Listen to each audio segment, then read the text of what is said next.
अस्सलाम वालेकुम हाज़रीन ऐं नाज़रीन ड्रामा सीरियल दुलाब जी दोस्तों वरी अपडेट्स तव्हां शेयर कंदा हलूं। जी हाँ दोस्तों तव्हां ज़रूरु इहो सोचियो हूंदो आख़िरकार सोडल जो अंत छा थींदो ऐं तव्हां इहो बि सोचियो हूंदो मंसूर खान जो अंत छा थींदो ऐं छा गुलपरी सोडल सां शादी कंदी, मंसूर खान सां छा कून जी शादी कई वेंदी या वरी जेको आहे शाहनवाज़ खान ॿिन्हिनि खे पूरो कराए छॾींदो। तव्हांजे ज़हन में घणियूं ॻाल्हियूं घुमी रहियूं हूंदियूं।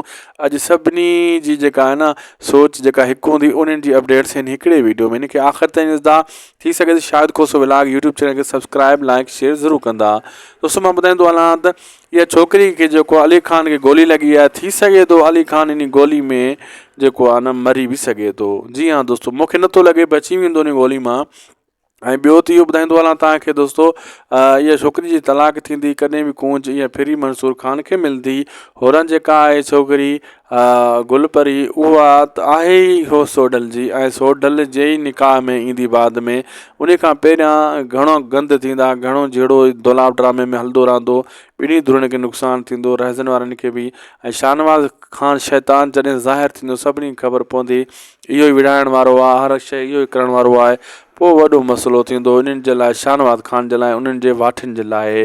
बाक़ी अली खान खे जेको आहे ॿुधाईंदो आहे हालात उन सां फ़िलहालु असरु थियो आहे। लाइक सब्सक्राइब शेयर ज़रूरु कंदा असांजे यूट्यूब चैनल खे।